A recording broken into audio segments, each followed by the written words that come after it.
Sa isang iglap, ang matamis na ambon ng Dulce Corazon ay naging isang puyo ng kaguluhan. Ang mga flash ng kamera ay tila mga kidlat sa isang paparating na bagyo. At ang bulungan ng mga reporter ay naging isang dagundong na umalingaw-ngaw sa buong espasyo.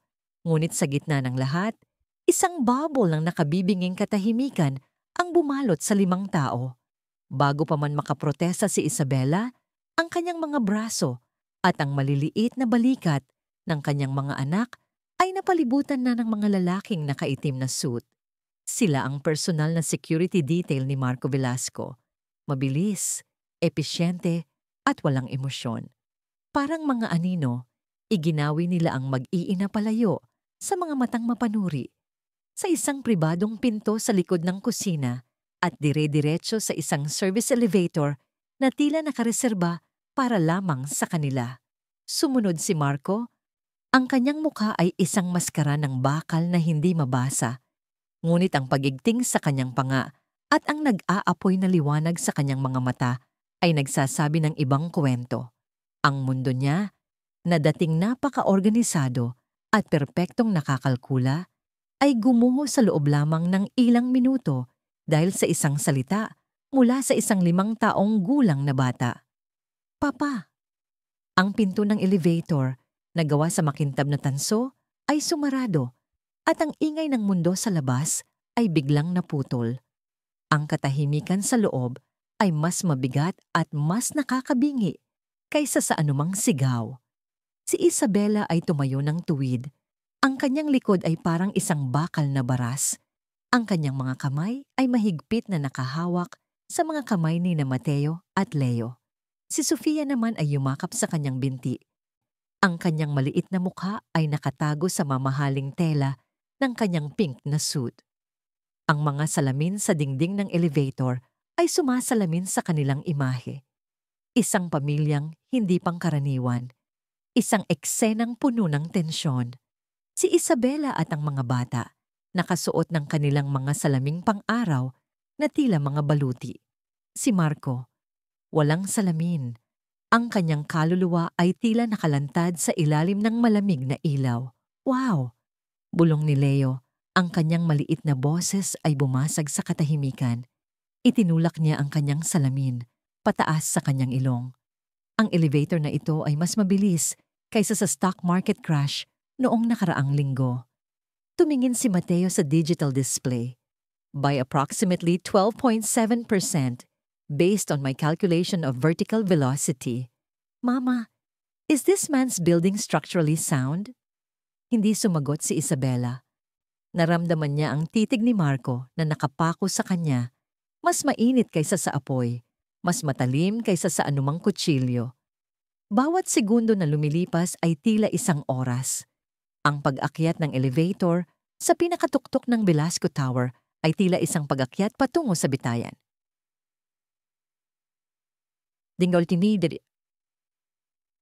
Ang pinto ay bumukas sa isang espasyo na hindi matatawag na apartment, kundi isang kaharian, ang penthouse. Ang sahig ay gawa sa puting marmol na may mga ugat na ginto, at ang mga dingding ay halos gawa sa salamin. Nagpapakita ng 360-degree na tanawin ng buong Makati skyline na kumikinang na parang isang kahon ng mga alahas sa ilalim ng papalubog na araw. Ang mga kasangkapan ay minimalist, mahal, at walang bahid ng personal na gamit. Isang malawak, malamig, at perpektong espasyo na sumisigaw ng kapangyarihan at kalungkutan. Nang tumapak sila sa loob, tila nilamon sila ng karangyaan. Si Sofia ay napanganga. Ang kanyang mga mata ay kasing laki ng mga platito habang tinitingnan ang mga ilaw ng syudad. Kahit ang laging seryosong sina Mateo at Leo ay hindi napigilang mamangha sa lawak ng lugar. Isinara ng isa sa mga security guard ang pinto sa likuran nila at ang tunog ng pag-lock nito ay umalingaw-ngaw na parang isang hatol. Naiwan silang 5, 6 na taon. Ang boses ni Marco ay mababa, garalgal at puno ng isang galit na pinigilan ng napakatagal. Bawat salita ay tila hinugot mula sa kaibuturan ng kanyang dibdib. Dahan-dahan siyang humarap kay Isabela. Ang kanyang mga kamay ay nakakuyom sa kanyang tagiliran. 6 na taon, Isabela. May utang kang paliwanag sa akin. Ang galit niya ay isang bagyo. Isang puwersang kayang magpayanig ng mga korporasyon at magpabagsak ng mga karibal. Ngunit si Isabela ay hindi natinag. Dahan-dahan niyang tinanggal ang kanyang salaming pang-araw. Ipinapakita ang kanyang mga mata na kalmado at malamig na parang 2 piraso ng obsidian. Paliwanag, isang mapait na ngiti ang sumilay sa kanyang mga labi. Ikaw, Marco Velasco, ang humihingi sa akin ng paliwanag? Itinuro niya ang kanyang sarili pagkatapos ay ang buong penthouse. Ikaw ang nawala na parang bula. Ikaw ang pumili sa karera mo, sa marangyang pamilya mo. Ako? Pinili ko, ang buhay namin. Ang hangin sa pagitan nila ay kumislap sa hindi masabi na mga alaala at sakit. Flashback 1. 6 na taon at kalahati ang nakalipas. Isang maliit na apartment sa Quezon City. Ang amoy ng bagong lutong ensaymada ay nangingibabaw sa hangin. Si Marco, na nakasuot lamang ng t-shirt at shorts, ay nakaupo sa sahig. Ang kanyang likod ay nakasandal sa luma nilang sofa. Si Isabela ay nakaupo sa pagitan ng kanyang mga binti. Ang ulo niya ay nakasandal sa kanyang dibdib habang binabasa nila ang isang lumang cookbook. Balang araw, bulong ni isa, ang kanyang daliri ay sumusunod sa isang recipe para sa isang komplikadong French pastry. Magkakaroon ako ng sarili kong patisserie. Ang pangalan nito ay Dulce Corazon dahil lahat ng gagawin ko ay galing sa puso. Hinalikan ni Marco ang tuktok ng kanyang ulo. At ako ang magiging numero 1 customer mo. Bibilhin ko ang lahat. Isasara ko ang buong tindahan para lang sa ating dalawa. Tumawa si Isa, isang tunog na dalisay at masaya. Baliw ka. Paano kikita ang negosyo ko niyan? Hindi mo kailangang kumita, sagot ni Marco. Ang kanyang boses ay seryoso. Nandito ako. Aalagaan kita. Sa mga sandaling yon, sa maliit na apartment na yon, sila ay sila lamang. Isang ambisyosong binatang negosyante at isang mahirap na babaeng may matamis na pangarap. Sila ay nasa kanilang sariling mundo. Isang mundong gawa sa harina, asukal, at mga pangako. Ang alaala ay naglaho. Pinalitan ng malamig na katotohanan ng penthouse. Ang buhay na ipinagkait mo sa akin. Sigaw ni Marco, isang hakbang papalapit sa kanya. Bakit hindi mo sinabi sa akin? Bakit mo itinago ang mga anak ko sa akin? Ang kalmadong ekspresyon ni Isabela ay nabasag at isang alon ng sakit na itinago sa loob ng 6 na taon ang lumabas. Sinabi, paano ko sasabihin sa isang multo, Marco? Hinanap kita, tinawagan kita, pero ang tanging narinig ko ay katahimikan. 1 linggo kang nawala para sa isang malaking deal sa Singapore at nang bumalik ka, wala na. Parang hindi ako nag-exist. Flashback 2. Isang mamahaling restaurant. Si Isabela ay nakaupo sa harap ni Don Alejandro Velasco, ang ama ni Marco. Ang matandang lalaki ay may parehong matalim na mga mata tulad ng kanyang anak, ngunit mas malamig, mas walang awa. Isang tseke ang inilapag sa mesa sa pagitan nila. Ang halaga ay sapat na para bumili ng 10 patisserie. Alam kong matalino kang babae, Miss Reyes, sabi ng matanda. Ang kanyang boses ay walang emosyon. Alam mo na hindi ka nababagay sa pamilya namin. Isa ka lamang hadlang sa kinabukasan ng anak ko. Kunin mo ito at umalis ka sa buhay niya. Huwag ka nang magpakita kailanman. Nanginginig ang mga kamay ni Isabela. Hindi niya pinansin ang tseke. Ang kanyang dignidad ang tanging yaman niya. Hindi ninyo naiintindihan. Mahal namin ni Marco ang isa't isa. Tumawa si Don Alejandro, isang tawang mapanlait. Pag-ibig. Ang pag-ibig ay hindi nagbabayad ng mga bayarin o nagpapatakbo ng isang imperyo. Si Marco ay may responsibilidad. At ang responsibilidad na yon ay hindi ikaw. Nang gabing iyon, tinawagan niya si Marco ng paulit-ulit. Ngunit ang telepono nito ay laging nakapatay. Nag-iwan siya ng mga mensahe, mga text, na puno ng pag-aalala at takot. Ang huli niyang sinabi ay, "Marco, kailangan nating mag-usap. May nangyari. Maghihintay ako." Ngunit walang sagot. Ang katahimikan ay ang kanyang kasagutan. Isang linggo ng katahimikan na sumira sa kanyang puso at nagpatigas sa kanyang kaluluwa. "Hindi ko alam," sabi ni Marco. Ang kanyang boses ay biglang naging mahina, puno ng pagsisisi. "Hindi ko alam ang tungkol sa pakikipag-usap ng ama ko sa iyo. Pagbalik ko mula sa Singapore, sinabi niya na umalis ka na sumama ka sa ibang lalaki. Pinuntahan kita sa apartment mo, pero wala ka na. Naglaho ka. Hinanap kita, isa, maniwala ka sa akin." Isang tawang walang kagalakan ang kumawala kay Isabela. Maniwala? Bakit ako maniniwala sa iyo ngayon? 6 na taon na ang lumipas. Sa 6 na taon na yon, mag-isa kong pinalaki ang 3 anak. Mag-isa kong itinaguyod ang pangarap ko. Hindi ko kailangan ng kahit ano mula sa iyo. Pero kailangan ka ng mga bata. Giit ni Marco, ang kanyang desperasyon ay lumalabas. Kailangan nila ng isang ama. Nakita mo ba ang mga reporter kanina? Ang balitang ito ay sasabog na parang bomba. Ang reputasyon ng Velasco, ang kinabukasan ng mga bata, ang pangalan nila. Kailangan nating ayusin ito. Kailangan nating magpakasal. Ang salitang magpakasal ay lumutang sa hangin. Sa pagkakataong ito, si Isabela ay humalakhak ng malakas. Isang tawa na umalingaw-ngaw sa malawak na penthouse. Isang tawa na puno ng pait, ng kabalintunaan. Magpakasal? Ulit niya, tila hindi makapaniwala. Hinawi niya ang isang hibla ng buhok mula sa kanyang mukha.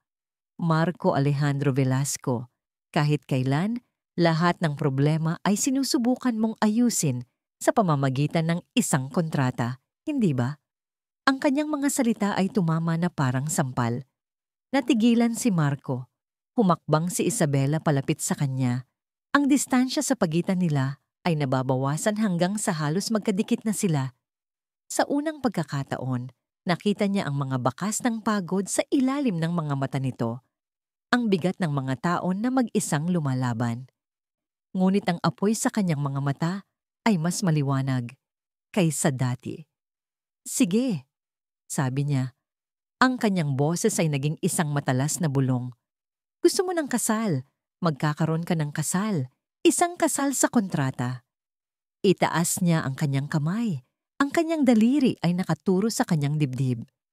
"Pero may mga patakaran ako. Ang aking mga patakaran."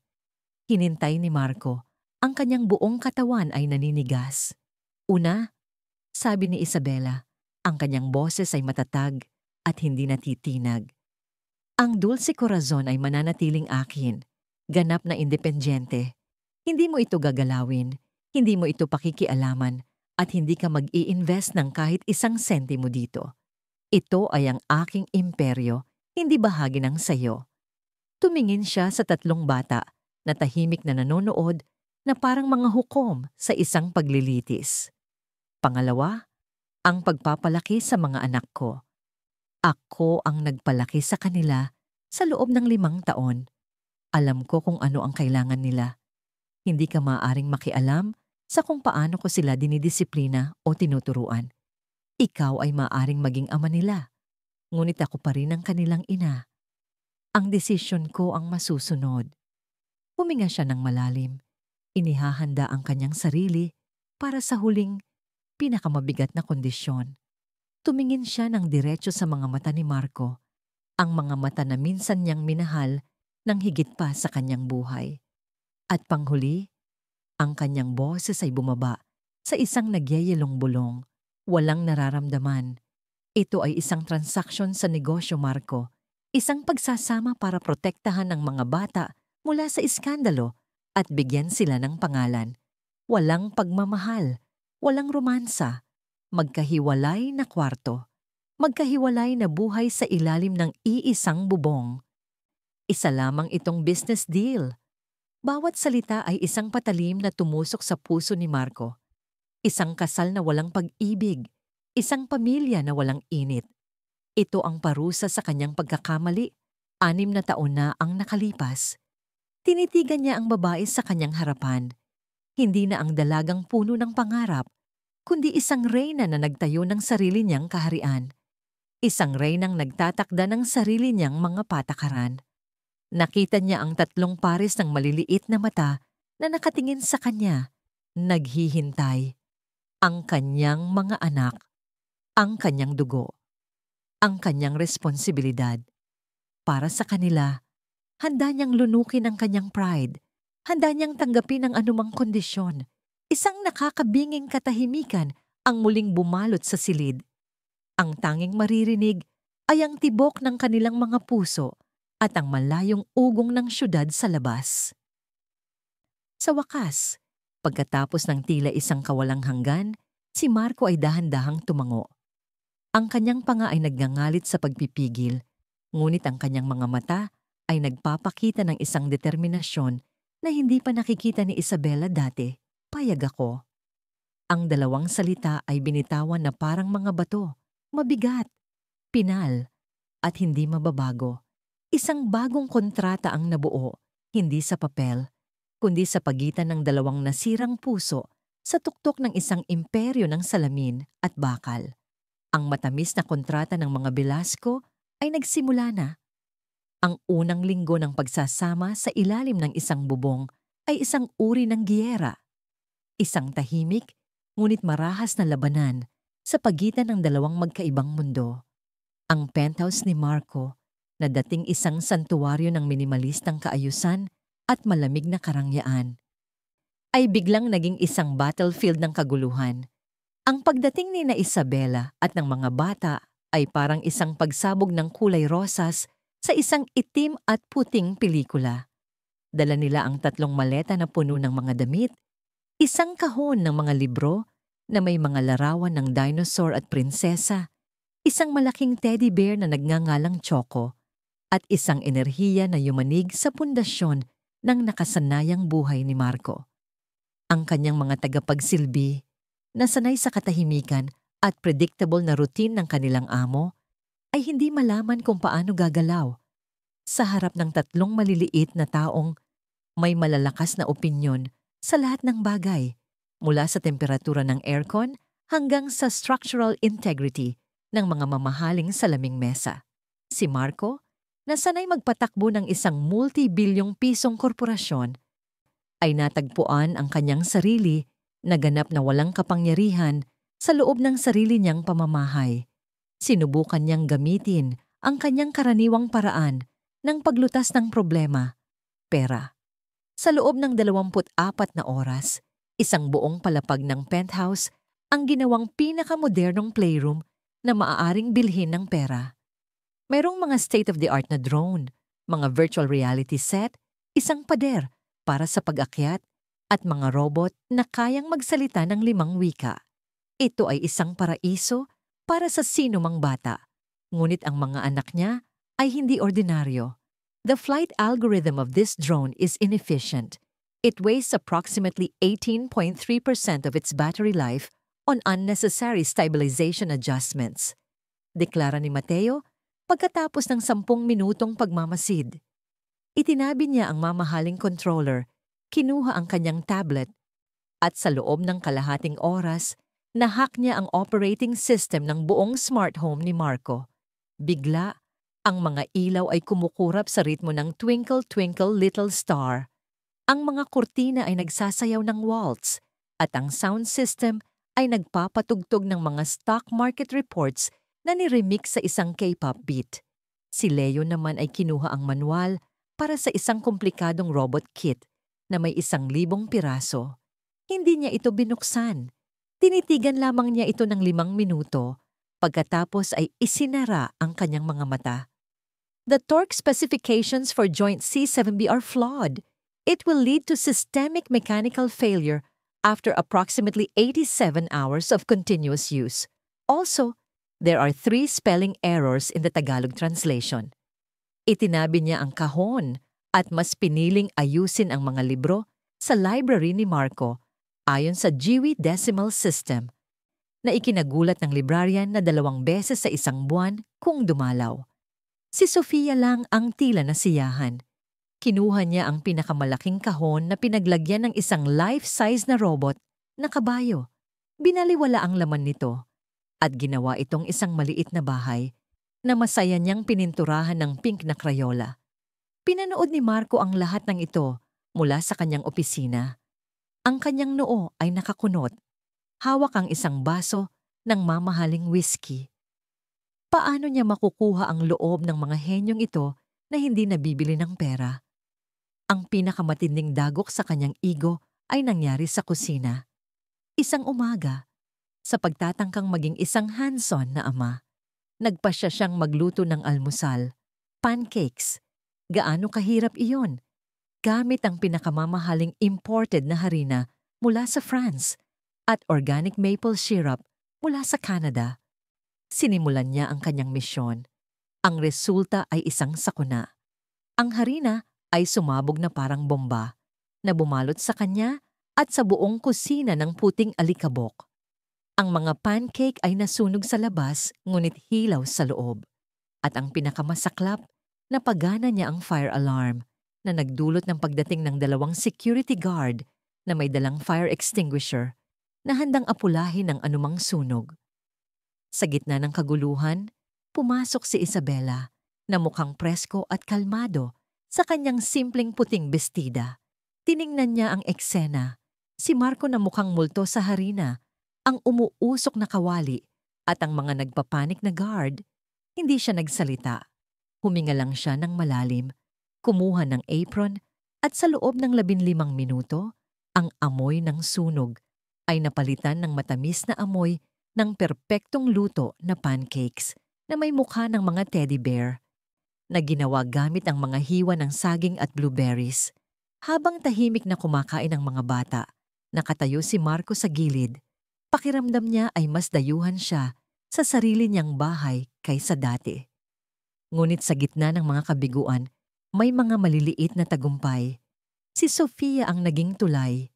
Isang gabi, habang si Marco ay nakakulong sa kanyang opisina, nakatitig sa mga kumikislap na numero sa screen ng kanyang computer na sumasalamin sa pagbagsak ng merkado sa Europa. Isang maliit na anino ang pumasok sa silid. Si Sofia, na nakasuot ng kanyang unicorn pajamas, ay may dalang isang maliit na plato. Hindi siya nagsalita. Inilapag lang niya ang plato sa gilid ng mesa ni Marco. Sa ibabaw nito ay isang cookie na hugis puso na medyo sunog sa isang gilid. Gawa ito mula sa batch na tinuruan ni Isabela na gawin kaninang hapon. Tumingin si Marco mula sa malamig at walang kaluluwang data sa kanyang screen patungo sa mainit at hindi perpektong cookie. Tumingin siya kay Sofia na nakatitig sa kanya gamit ang malalaki at seryosong mga mata. Ang kanyang mga mata. Dahan-dahan niyang kinuha ang cookie at kinagat ito. Ito ay matamis, medyo magaspang, at ang pinakamasarap na bagay na natikman niya sa buong buhay niya, isang maliit na ngiti ang sumilay sa kanyang mga labi. Isang tunay na ngiti na hindi pa niya naipapakita sa loob ng 6 na taon. Salamat, bulong niya. Tumangulang si Sofia at tahimik na lumabas.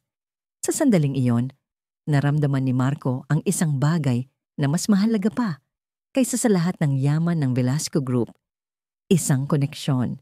Ang mga pagtatalo nila ni Isabela ay naging bahagi na rin ng kanilang pang-araw-araw na buhay. Tungkol ito sa screen time. Hindi pwedeng buong araw siyang nakaharap sa tablet, sigaw ni Marco. Nire-reprogram niya ang defense system ng Pentagon, hindi siya naglalaro ng Candy Crush. Kalmadong sagot ni Isabela. Tungkol ito sa oras ng tulog. Kailangan nila ng disiplina, isang striktong schedule. Giit ni Marco. Kailangan nila ng ama na magbabasa sa kanila ng kwento, hindi isang CEO na nagbibigay ng memo, ganti ni Isabela. Sa bawat pagtatalo, mas nakikilala nila ang isa't isa. Nakita ni Marco ang hindi matatawarang lakas ni Isabela, ang pagod sa likod ng kanyang mga mata na hindi niya kailanman ipinapakita, at ang walang hanggang pagmamahal niya para sa kanilang mga anak. Nakita naman ni Isabela ang isang Marco na hindi na ang aroganteng binata na kilala niya. Nakita niya ang isang lalaking desperadong sinusubukang kumonekta, isang lalaking natatakot magkamali, isang lalaking nagsisikap kahit na sa pinaka-clumsy na paraan na maging isang ama. Ang marupok na kapayapaan na kanilang sinisimulang buuin ay biglang nangamba nang dumating si Katrina Ong Pauko. Pumasok si Katrina sa penthouse isang hapon na parang pag-aari niya ang lugar. Siya ang larawan ng perpektong alta sosyedad na fiancé. Matangkad, balingkinitan, nakasuot ng isang damit na mas mahal pa sa isang kotse, at may isang ngiti na kasing plastic ng kanyang credit card. Siya ang anak ng pinakamalaking kasosyo sa negosyo ni Don Alejandro at ang babaeng matagal nang itinadhana para kay Marco. "Marco, darling!" bati niya. Ang kanyang boses ay matamis, ngunit may pahiwatig ng yelo. Hinalikan niya si Marco sa pisngi bago pa man ito makaiwas. Pagkatapos, ang kanyang mga mata ay dumapo kay Isabela, na nakatayo sa tabi ng grand piano. Tinuturuan si Sofia ng isang simpleng nursery rhyme. Tiningnan niya si Isabela mula ulo hanggang paa. Ang kanyang tingin ay puno ng pangmamaliit. At sino naman ito? Ang bagong yaya? Bago pa man makasagot si Marco, nagsalita si Leo mula sa kanyang kinauupuan sa sofa. She is Isabela Reyes, founder and CEO of the global patisserie brand Dulce Corazon, which, based on its current growth trajectory, is projected to have a market valuation of $200 million within the next 3 years. She is also our mother. Natigilan si Katrina. Ang ngiti sa kanyang mukha ay bahagyang kumupas. Ang tunay na komprontasyon ay naganap makalipas ang ilang araw sa taunang Starlight Charity Ball, ang pinakamalaking social event ng taon sa Maynila. Pumasok sina Marco at Isabela sa Grand Ballroom at lahat ng mata ay napunta sa kanila. Si Marco ay nagliliwanag sa kanyang Tom Ford tuxedo. Si Isabela naman, sa isang simpleng ngunit napakagandang emerald green na gown, ay nagtataglay ng isang dignidad at ganda na hindi kayang bilhin ng pera. Sa tabi nila, ang tatlong bata ay nakakuha rin ng pansin. Sina Mateo at Leo sa kanilang maliliit na tuxedo at si Sofia sa isang kumikinang na silver na damit. Habang nakikipag-usap si Isabela sa isang matandang socialite, nakita ni Katrina ang kanyang pagkakataon. Lumapit siya sa mga bata na nakatayo malapit sa isang napakalaking chocolate fountain. "Hello there," sabi niya. Ang kanyang boses ay tila pulot. Yumuko siya. "You three are quite the talk of the town. Siguro nakakalito para sa inyo ang lahat ng ito, ano?" Ang magkaroon ng isang ina na bigla na lang lumitaw. Bawat salita ay isang patalim na nakatago sa seda. Pinandilatan siya ni Mateo. Logic dictates that a mother cannot suddenly appear. She has been with us for 1,942 consecutive days. It is the man you call darling who suddenly appeared. Idinagdag ni Leo, statistically, your statement has a 0% accuracy rate, and your smile has a 97% probability of being insincere. Ngunit ang mga salita ni Katrina ay tumama sa isang sensitibong bahagi. Si Sofia, na karaniwang masayahin, ay yumakap sa binti ng kanyang kapatid. Ang kanyang labi ay nanginginig.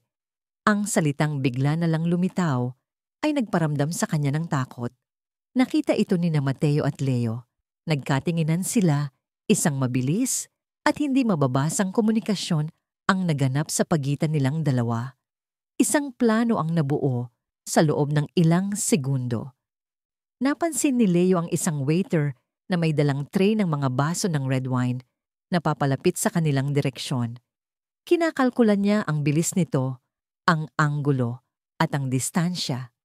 Sa kabilang banda, si Mateo, gamit ang isang maliit na laser pointer na nakakabit sa kanyang relo, isang invention na siya mismo ang gumawa, ay itinutok ang isang maliit na pulang tuldok sa sahig, ilang pulgada lamang sa harap ng waiter. "Oh, look! A shiny dot!" sabi ni Sofia na sumusunod sa plano ng kanyang mga kapatid. Ang kanyang boses ay malakas para marinig ng lahat sa paligid. Ang waiter na na-distract ay biglang natapilok. Ang tray ay lumipad sa hangin. Ang red wine na parang dugo ay bumuhos at tumama ng diretso sa gitna ng mamahaling puting gown ni Katrina Ong Pauko. Isang kolektibong paghinga ng malalim ang narinig mula sa mga tao. Sinundan ito ng nakabibinging katahimikan. Ang puting gown ni Katrina ay meron na ngayong isang malaking, pulang mantsa na parang isang modernong abstract painting. Ah! Ang kanyang sigaw ay tumago sa buong ballroom. Ang gown ko, my couture gown, ikaw, kayo. Itinuro niya ang mga bata, ang kanyang mukha ay namumula sa galit at kahihiyan. Sinadya ninyo ito, kagaya kayo ng ina ninyo, mga walang modo. Ang mga kamera ng media ay nagsimulang mag-flash. Ang mga bulungan ay naging isang malakas na ugong. Ito na ang iskandalo ng gabi. Si Isabela ay mabilis na lumapit. Ang kanyang mukha ay nag-aalala. Ngunit bago pa man siya makapagsalita, isang anino ang dumaan sa kanya. Si Marco. Ang kanyang mukha ay parang isang bagyo na malapit ng manalasa. Ang malamig na aura na karaniwang nakapalibot sa kanya ay naging isang nag-aapoy na galit. Naglakad siya sa gitna ng mga nagkukumpulang tao na parang isang hari na dumadaan sa kanyang mga nasasakupan. Hindi niya pinansin si Katrina.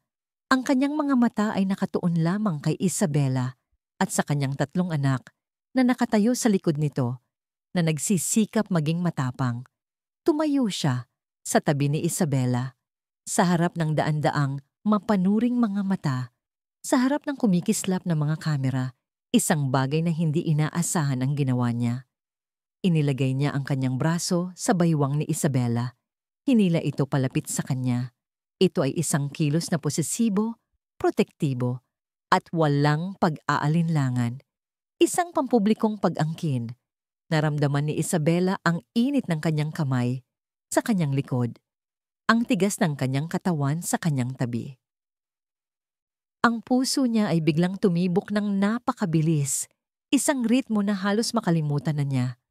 Humarap si Marco sa naguguluhang si Katrina at sa buong alta sosyedad ng Maynila. Ang kanyang boses, nang siya ay magsalita, ay hindi malakas, ngunit ito ay may bigat at kapangyarihan na nagpatahimik sa lahat. Ito si Isabela Reyes Velasco. Deklara niya, ang bawat salita ay matalas at malinaw. Ang aking asawa at ang ina ng aking mga anak. Tumingin siya ng diretso kay Katrina. Ang kanyang mga mata ay kasing lamig ng yelo. Sino mang walang galang sa kanya ay nagpapahayag ng pagiging kalaban ng buong Velasco Group. Isang bomba ang pinasabog niya. Hindi lang isang babala, kundi isang deklarasyon ng giyera. Si Isabela ay natigilan. Ang kanyang hininga ay napigil sa kanyang lalamunan. Ang kasunduan. Ang mga patakaran. Walang nararamdaman. Isang transaksyon sa negosyo. Lahat ng yon ay winasak ng isang kilos, ng isang pangungusap. Sa harap ng buong mundo, hindi lang siya ipinagtanggol ni Marco. Inangkin siya nito. At sa pag-angkin na yon, isang bagay sa loob ng pader na itinayo ni Isabela sa paligid ng kanyang puso ang nagsimulang gumuho. Ang biyahe pabalik sa penthouse ay nababalot ng isang katahimikan na mas maingay pa kaysa sa pinakamalakas na sigaw.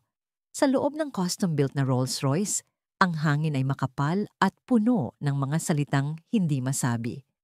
Ang tanging maririnig ay ang mahinang ugong ng makina at ang ritmikong pagdaan ng mga ilaw ng syudad sa tinted na bintana na nagpipinta ng mga panandaliang guhit ng liwanag at dilim sa kanilang mga mukha. Si Isabela ay nakaupo ng tuwid. Ang kanyang mga kamay ay magkapatong sa kanyang kandungan. Ang emerald green na gown ay tila isang baluti. Nakatingin siya sa labas, ngunit hindi niya nakikita ang mga nagtataasang gusali ng Makati. Ang nakikita niya ay ang paulit-ulit na pag-replay ng eksena sa ballroom. Ang braso ni Marco na humigpit sa kanyang baywang. Ang init ng katawan nito na tila isang pamilyar na kumot at ang mga salitang binitawan nito na yumanig sa pundasyon ng kanyang maingat na itinayong mundo. Ang aking asawa. Ang dalawang salitang iyon ay umalingaw-ngaw sa kanyang isipan, isang kasinungalingan na binalot sa isang mapanganib na katotohanan, isang pag-angkin na lumabag sa bawat patakaran ng kanilang kasunduan. Dapat siyang magalit, dapat siyang makaramdam ng pagtataksil sa kanilang kontrata. Ngunit sa ilalim ng pagkainis, isang kakaibang emosyon ang nagsisimulang sumibol, isang emosyon na matagal na niyang ibinaon at tinangkang patayin. Pasasalamat, seguridad. Isang panandaliang pakiramdam na hindi siya nag-iisa, at iyon ang pinakakinatatakutan niya sa lahat. Sa loob ng 6 na taon, natutunan niyang sandalan lamang ang sarili. Ang pag-asa sa iba, lalo na kay Marco Velasco, ay isang landas patungo sa sakit at pagkasira. Ngunit ngayong gabi, ipinagtanggol siya nito sa paraang hindi niya kailanman inasahan. Hindi bilang isang business partner, kundi bilang isang lalaking poprotekta sa kanya. At ang pader na yelo na itinayo niya sa paligid ng kanyang puso ay nagsimulang magkaroon ng mga lamat. Sa kabilang dulo ng malawak na upuan, nakaupo si Marco. Ang kanyang katawan ay tensyonado na parang isang string ng cello. Ang kanyang mga mata ay nakapikit. Ngunit ang kanyang isipan ay naglalakbay. Hindi niya pinagsisihan ang kanyang ginawa. Sa katunayan, nagulat siya sa sarili niyang reaksyon. Nang makita niya ang takot sa mga mata ni Sofia at ang mapanuring tingin ng mga tao kay Isabela, isang primordial na galit ang kumulo sa loob niya. Ito ay isang instinct. Ang instinct na protektahan kung ano ang sa kanya. At sa sandaling iyon, sa harap ng lahat, naramdaman niya sa kaibuturan ng kanyang kaluluwa na si Isabela at ang kanilang mga anak ay sa kanya. Hindi dahil sa isang kontrata, kundi dahil sa isang ugnayan na kahit 6 na taon at isang karagatan ng hinanakit ay hindi kayang sirain. Ang paglabag sa kanilang kasunduan ay hindi isang kalkuladong desisyon. Ito ay isang deklarasyon na hindi na niya kayang itago. Sa pagitan nila, ang 3 bata ay tahimik. Si Sofia ay nakatulog na sa balikat ni Isabela. Ang kanyang maliliit na kamay ay nakakapit sa mamahaling tela ng gown. Sina Mateo at Leo naman, na nakaupo sa sarili nilang upuan, ay tinanggal na ang kanilang mga salamin. Ang kanilang mga mata, na kaparehong-kapareho ng kay Marco, ay nagmamasid. Sinusuri ang bawat kibot ng kanilang mga magulang. Alam nila na may nagbago ngayong gabi. Ang dynamics ng kanilang pamilya ay nabago ng isang insidente na sila mismo ang nagsimula. Ang elevator na direkta papunta sa penthouse ay umakyat ng walang ingay. Pagbukas ng pinto, ang malawak at malamig na espasyo ng penthouse ang sumalubong sa kanila. Isang katulong ang agad na lumapit para kunin ang natutulog na si Sofia na dinala ito sa kanyang silid.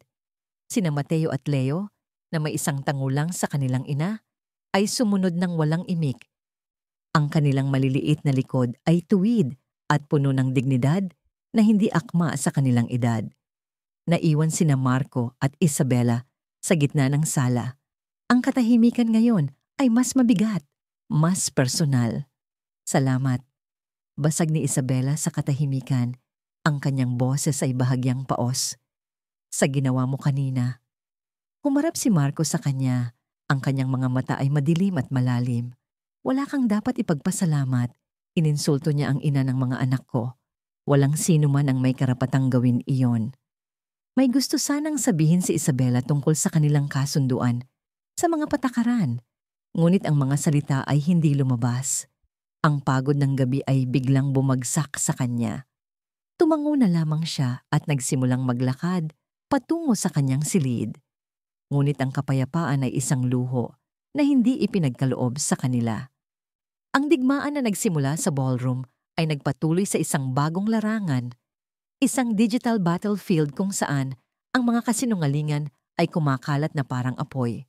Kinabukasan, bago pa man sumikat ang araw, ang impyerno ay nagsimulang magpakita. Isang tawag mula sa CEO ng Dulce Corazon ang gumising kay Isabela. Ang boses nito ay puno ng panik. Isa, may problema tayo. Malaking problema. Sa loob ng ilang minuto, nalaman ni Isabela ang lawak ng pinsala. Ang kahihiyan ni Katrina Ongpauco ay naging isang buong opensiba laban sa kanya. Isang coordinated na atake. Isang sikat na gossip blogger ang nagpost ng isang artikulo na may headline na From Pastry Chef to Gold Digger, ang madilim na lihim sa likod ng matamis na tagumpay ni Isabela Reyes. Isinalaysay nito ang isang baluktot na bersyon ng kanyang nakaraan na pinalabas na ginamit lamang niya si Marco para umangat sa buhay at pagkatapos ay bumalik na may mga anak para mangikil. Kasabay nito, isang video ang naging viral. Isang customer ang umiiyak habang sinasabing ang kanyang anak ay naospital dahil sa food poisoning matapos kumain sa flagship store ng Dulce Corazon. Ang video ay professional na ginawa na may madamdaming musika at malalapit na shot ng isang batang nakahiga sa kama ng ospital. Nasa katotohanan ay isang stock footage. Libu-libong galit na komento ang bumaha sa social media pages ng Dulce Corazon. Boycott Dulce Corazon ay naging trending sa Twitter. Ang kumpanyang itinayo ni Isabela mula sa kanyang pawis, dugo at luha ay biglang nasa bingit ng pagbagsak. Ang kanyang pangalan, na kanyang pinaghirapang linisin at itaguyod, ay dinudungisan. Pumasok siya sa crisis mode. Kalimutan ng pagod. Kalimutan ng emosyon. Siya si Isabela Reyes, ang CEO. Hinila niya ang kanyang laptop, nagsimulang mag-type ng mga email at tumawag sa kanyang legal at PR teams. Sinubukan niyang kontrolin ang sitwasyon na gawin ang lahat ng mag-isa tulad ng dati. Ito ang kanyang laban. Hindi niya hihingi ng tulong ni Marco. Ang pagtanggap ng tulong mula rito ay isang pag-amin ng kahinaan, isang pag-amin na kailangan niya ito. At hindi niya kayang ibigay iyon. Hindi niya alam na sa kabilang panig ng penthouse, sa loob ng kanyang high-tech na command center na nagkukunwaring isang opisina, si Marco Velasco ay nag-aapoy na sa galit. Hindi niya nalaman ang krisis mula kay Isabela. Nalaman niya ito mula sa kanyang sariling intelligence network na nagmo-monitor sa lahat ng bagay na may kaugnayan sa pangalan ng Velasco. Isang alerto ang lumabas sa kanyang system ng ang pangalan ni Isabela ay nagsimulang iugnay sa mga negatibong keyword. Sa loob ng 5 minuto, binasa niya ang bawat artikulo, pinanood ang bawat video, at sinuri ang digital footprint ng pag-atake. Nakita niya ang mga bakas ng isang professional na PR firm na kilalang gumagawa ng black propaganda, isang firm na may koneksyon sa pamilya Ongpauco, isang malamig at nakamamatay na galit ang gumapang sa kanyang sistema. Hindi ito ang mainit na galit mula sa ballroom. Ito ay isang bagay na mas malalim, mas mapanganib. Inatake nila hindi lamang ang negosyo ni Isabela, kundi ang kanyang pagkatao, ang kanyang karangalan bilang isang ina.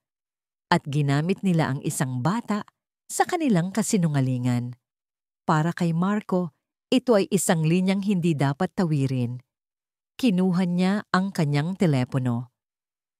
Ang kanyang mga utos ay mabilis, tumpak, at walang awa. Miguel, sabi niya sa kanyang pinuno ng legal team, gusto kong mag-file ka ng libel case laban sa blogger na yon at sa bawat platform na nag-repost ng artikulo. I-freeze ang kanilang mga assets. I-shutdown ang kanilang mga site. Gamitin mo ang lahat ng koneksyon natin sa NBI. Ana, sabi niya sa kanyang hepe ng PR, maglabas tayo ng opisyal na pahayag. I-debunk ang bawat paratang gamit ang ebidensya. I-release ang CCTV footage mula sa ating tindahan, ang kumpletong listahan ng ating mga supplier na may international certifications at ang mga testimonya mula sa DOH na nagpapatunay ng ating kalinisan. At hanapin mo ang pamilya sa video. Bigyan mo sila ng alok na hindi nila matatanggihan para sabihin ang totoo. Ang huling tawag ay ang pinakamahalaga. Dante, sabi niya sa kanyang pinuno ng security at corporate intelligence. Gusto kong malaman ang lahat tungkol sa mga ongpao ko. Bawat business deal, bawat utang, bawat lihim na bank account, bawat political connection, lahat. Bibigyan kita ng 2 oras. Isang multi-bilyong pisong korporasyon ang kumilos na parang isang hukbo sa utos ng kanyang hari. Ang legal department ng Velasco Group na kinatatakutan sa buong Asia ay nagsimulang magtrabaho. Ang PR machine nito ay gumulong na may lakas ng isang bagyo. Ang mga investigador ni Dante, na mas magagaling pa sa gobyerno, ay nagsimulang maghukay. Hindi ito depensa. Ito ay isang kontra-atake na may layuning durugin ang kalaban hanggang sa hindi na ito makabangon pa. Kinagabihan, natagpuan ni Marco si Isabela sa flagship store ng Dulce Corazon. Sarado na ang tindahan. Ngunit ang mga ilaw sa kusina ay bukas pa. Pumasok siya at nakita niya itong nakatayo sa gitna ng stainless steel na mga mesa, napapalibutan ng mga sako ng harina at mga tray ng mga sangkap. Nakasuot siya ng apron at tinitingnan niya ang bawat item na parang sinusubukan niyang personal na tiyakin na walang mali. Na parang sinusubukan niyang ibalik ang kontrol sa pamamagitan ng kanyang mga kamay. Ang kanyang mukha ay maputla sa pagod, ngunit ang kanyang mga mata ay nagliliyab pa rin sa determinasyon. Hindi siya lumingon nang pumasok si Marco. Naramdaman niya ang presensya nito. "Hindi ko kailangan ng tulong mo," sabi niya. Ang kanyang boses ay mahina, ngunit matigas. Hindi sumagot si Marco. Lumapit siya ng tahimik, kumuha ng isang malinis na tela, binasa ito ng kaunti, at dahan-dahang ipinahid sa pisngi ni Isabela. Tinatanggal ang isang mantsa ng tsokolate na hindi nito namalayan. Ang kilos ay napakalambot, napaka-intimate, na natigilan si Isabela. "Alam ko," mahinang sagot ni Marco, ang kanyang mga mata ay nakatitig sa kanya. "Alam kong kaya mong mag-isa. Pinatunayan mo na yan sa loob ng 6 na taon, pero hindi mo na kailangang gawin ngayon." Sa sandaling iyon, sa gitna ng matamis na amoy ng vanila at sa lamig ng gabing iyon, ang lakas ni Isabela ay tuluyang bumigay. Isang butil ng luha ang pumatak mula sa kanyang mata, sinundan ng isa pa. Hindi niya ito pinunasan. "Bakit, Marco?" tanong niya. Ang kanyang boses ay basag. "Bakit ngayon?" Isang mahabang katahimikan ang namagitan sa kanila. Tinitigan ni Marco ang babaeng nasa harapan niya. Ang babaeng minahal niya ng higit sa kanyang buhay. Ang babaeng sinaktan niya nang hindi niya sinasadya. Dahil 6 na taon na ang nakalipas, simula niya, ang kanyang boses ay puno ng pagsisisi. "Ako ay isang duwag. Masyado akong abala sa pagbuo ng isang imperyo na hindi ko naprotektahan ang pinakamahalagang yaman ko. Iniwan kita, at iyon ang pinakamalaking pagkakamali ng buhay ko. Gabi-gabi, hinanap kita sa aking mga panaginip. Pagkatapos ng deal sa Hong Kong, bumalik ako para sa'yo. Pero wala ka na. Naglaho ka na parang bula."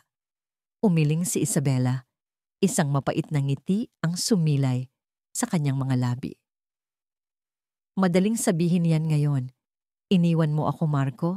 Pinili mo ang pamilya mo, ang pangalan ninyo. Ang huling sinabi mo sa akin sa telepono ay, 'Wag na kitang makita pa.'" Natigilan si Marco. Ang kanyang noo ay kumunot sa pagkalito. "Ano? Hindi ko kailanman sinabi yon. Hinding-hindi ko yun sasabihin sa'yo.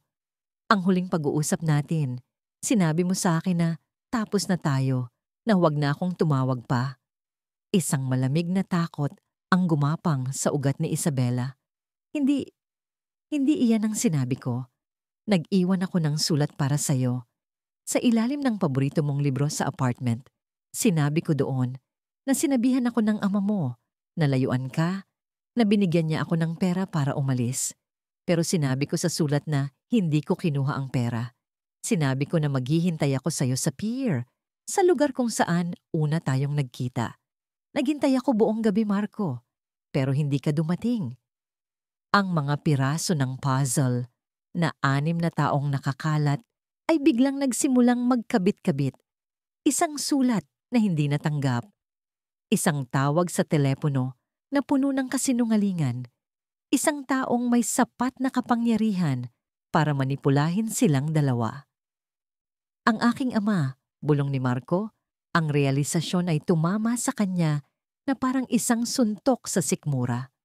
Ang galit na naramdaman niya para sa mga ongpaw ko ay walang-wala kumpara sa apoy na biglang nagliyab sa loob niya para sa sarili niyang ama. Tumingin siya kay Isabela at sa unang pagkakataon sa loob ng 6 na taon, nakita nila ang parehong sakit, parehong galit, at parehong pag-unawa sa mata ng isa't isa. Ang lahat ng hinanakit, ang lahat ng pader na naghihiwalay sa kanila ay gumuho sa harap ng isang mas malaking katotohanan. Hindi sila ang naghiwalay, sila ay pinaghiwalay. Sa gitna ng nasirang tiwala at nasayang na panahon, isang bagong damdamin ang nabuo, isang alyansa. Inabot ni Marco ang kamay ni Isabela. Nag-alinlangan ito sandali bago dahan-dahang inilagay ang kanyang kamay sa ibabaw ng sa kanya. Ang kanilang mga daliri ay nagsalikop. Hindi sa paraan ng mga magkasintahan, kundi sa paraan ng dalawang sundalong magkasamang haharap sa isang laban. Haharapin natin siya, sabi ni Marco. Ang kanyang boses ay matatag at puno ng isang bakal na determinasyon. Magkasama. Tumango si Isabela. Ang kanyang mga mata ay hindi na nagpapakita ng luha, kundi ng isang bagong apoy. Hindi na sila si Marco Velasco at Isabela Reyes, ang dalawang taong pinaghiwalay ng nakaraan. Sila na ngayon ay isang puwersa, nagkakaisa para bawiin ang ninakaw sa kanila at protektahan ang kinabukasan na kanilang bubuin para sa kanilang 3 anak. Ang kontrata ay kinalimutan na. Isang bagong kasunduan na isinulat sa sakit at pinagtibay ng katotohanan ang nagsimula ng isulat. Ang paglipat sa Velasco Penthouse ay hindi isang simpleng pagbabago ng tirahan. Ito ay isang pananakop. Ang kaharian ni Marco, isang malawak na espasyo ng malamig na marmol, salamin mula sa sahig hanggang kisame at mga kasangkapang minimalis na tila mga modernong eskultura, ay biglang sinakop ng isang hukbo ng kulay, ingay at buhay. Ang kanyang penthouse, na dati isang sagisag ng kontroladong katahimikan, ay naging isang battlefield ng dalawang magkaibang mundo. Ang unang senyalis ng pagbabago ay ang amoy. Ang dating amoy ng mamahaling leather at air-conditioned na hangin ay napalitan ng unti-unting paghalimuyak ng vanilla, mantikilya at tinunaw na tsokolate. Nagdala si Isabela ng ilang piling sangkap na para bang ang pagbe-bake ay hindi lamang isang propesyon kundi isang pangangailangan para sa kanyang kaluluwa, isang paraan upang magtanim ng sarili niyang watawat sa teritoryo ng dayuhan. Sa isang sulok ng napakalaking sala, isang koleksyon ng mga makukulay na laruan, isang pulang kabayo-kabayuhan, mga dilaw na building blocks, isang bahagharing alpombra, ang sumisigaw ng pagsuway laban sa monochromatic na palet ng kulay abo, itim at puti ni Marco. Sinubukan ni Marco na harapin ang bagong tungkulin bilang ama sa paraang alam niya. Bilang isang CEO, naglaan siya ng badyet na makapagpapatayo ng isang maliit na paaralan at inutusan ang kanyang mga tauhan na punuin ang isang buong silid ng pinakamahal at pinakamodernong mga laruan sa mundo. Kinabukasan, isang bundok ng mga kahon ang sumalubong sa kanila. Mayroong isang life-size na race car simulator, isang advanced robotics kit mula sa Japan, isang set ng mga drone na may high-definition na camera, at isang German-made na bahay manika na kasing laki ni Sofia. Tiningnan ito ni Marco na may pagmamalaki, na para bang ang halaga ng mga laruan ay direktang katumbas ng kanyang pagmamahal bilang ama. Ngunit ang kanyang mga anak ay may ibang plano. Si Sofia ay masayang binaliwala ang napakagandang bahay manika at mas piniling maglaro sa loob ng pinakamalaking karton na kahon. Ginagawa itong isang barko na naglalayag sa karagatan ng marmol na sahig. Sina Mateo at Leo naman, matapos ang isang mabilis na pagsisiyasat, ay tinalikuran ng mga kumikinang na gadget. Sa halip, natagpuan sila ni Marco sa loob ng silid-aralan na ipinasadya para sa kanila. Hindi para mag-aral, kundi para i-dismantle ang isang lumang tablet. Sa loob ng isang oras, gamit ang tablet at ang kanilang likas na talino, na-bypass nila ang state-of-the-art na Velasco Home Intelligence System. Nasa kalagitnaan si Marco ng isang mahalagang video conference call sa mga investor mula sa Zurich nang biglang ang kanyang opisina ay naging isang disco. Ang mga ilaw ay kumislap sa iba't ibang kulay. Ang mga blinds ay umakyat baba sa ritmo ng isang kantang pambata na biglang tumugtog mula sa mga nakatagong speaker. At ang pinto ng kanyang opisina ay automatikong nag-lock. Mula sa labas, narinig niya ang mahinang pagtawa ng dalawang batang lalaki. Kinailangan niyang tapusin ang multi-million-dollar na tawag sa pamamagitan ng kanyang cellphone habang nakaupo sa sahig sa labas ng sarili niyang opisina, habang ang kanyang mga investor sa kabilang linya ay nagtataka kung bakit may tugtog ng Baby Shark sa background. Ang susunod na larangan ng digmaan ay ang kusina. Determinado na patunayan ang kanyang kakayahan bilang isang hands-on na ama, nagpasya si Marco na siya ang maghahanda ng almusal. Isang simple at klasikong pancake. Gaano kahirap iyon? Para sa isang taong kayang magpatakbo ng isang multibilyong pisong korporasyon, ito ay dapat na madali lamang. Ngunit ang kusina ay isang hayop na may sariling mga patakaran. Nalito siya sa pagitan ng harina at cornstarch. Nagkamali siya sa paggamit ng asin sa halip na asukal. Ang kanyang unang batch ng mga pancake ay dumikit sa kawali na parang semento.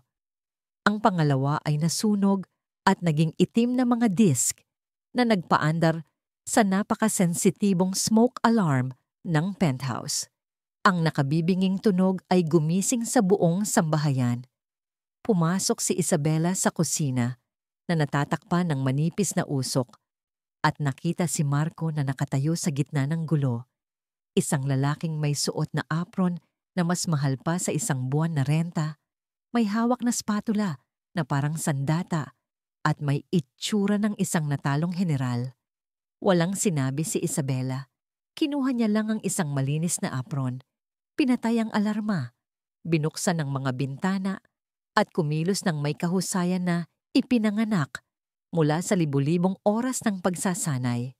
Sa loob ng 15 minuto, ang amoy ng sunog ay napalitan ng amoy ng bagong lutong pancake na may perpektong ginintuang kulay na may kasamang sariwang berries at whipped cream. Ang gulo ay naging kaayusan. Ang kabiguan ni Marco ay naging isang masarap na almusal para sa kanilang mga anak na kumain na parang walang nangyari. Habang pinapanood sila ni Marco, napagtanto niya na may mga imperyo tulad ng isang tahanan na hindi kayang sakupin ng pera o kapangyarihan. Sa paglipas ng mga araw, nagsimulang makita ni Marco ang kanyang mga anak hindi bilang mga maliliit na mananakop, kundi bilang mga hiwaga na kailangan niyang unawain. Nakita niya kung paano binabasa ni Mateo ang mga libro tungkol sa quantum physics na para bang mga comic book lamang ito. Narinig niya si Leo na itinatama ang isang news anchor sa telebisyon tungkol sa isang maliit na detalye sa kasaysayan ng Europa. At paulit-ulit niyang nasaksihan ang kakaibang kakayahan ni Sofia na maramdaman ng emosyon ng iba. Isang araw, nakita niyang inaalo nito ang kanilang hardinero na malungkot dahil may sakit ang asawa sa pamamagitan ng pagbibigay dito ng isang bulaklak na pinitas nito mula sa hardin terasa ng penthouse. Sila ay hindi lamang matatalino, sila ay pambihira. At isang damdamin na matagal nang natutulog sa loob ni Marco ang nagsimulang gumising, ang pagmamalaki ng isang ama. Ngunit si Sofia ang unang nakabasag sa yelo na bumabalot sa kanyang puso. Siya ang may hawak ng susi. Gabi-gabi, kapag si Marco ay nakakulong sa kanyang opisina, abala sa pag-aaral ng mga ulat at paggawa ng mga desisyon na nagkakahalaga ng milyon-milyon, isang maliit na katok ang maririnig sa pinto. Si Sofia ay papasok ng dahan-dahan.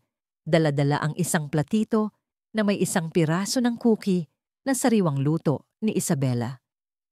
Hindi siya nagsasalita. Ilalagay lang niya ang platito sa gilid ng mesa ni Marco, ngingiti at aalis na. Sa una, binaliwala ito ni Marco, ngunit ang ritual ay nagpatuloy. Ang cookie sa gabi ay naging isang constant sa kanyang magulong mundo. Isang gabi, habang nasa kalagitnaan ng isang tensyonadong pakikipag-usap sa telepono sa isang abogadong nagbabanta ng demanda, pumasok si Sofia. Kinuha ni Marco ang cookie at kinagat ito. Ang simpleng tamis ng tsokolate at ang init nito ay tila isang balsamo sa kanyang pagod na isipan. Bigla, ang kanyang boses sa telepono ay kumalma. Ang kanyang mga salita ay naging mas malinaw, mas may kontrol. Nanalo siya sa negosasyon hindi dahil sa takot, kundi dahil sa isang sandali ng kapayapaan na hatid ng isang cookie. Mula noon, hinihintay na niya ang pagkatok ni Sofia gabi-gabi.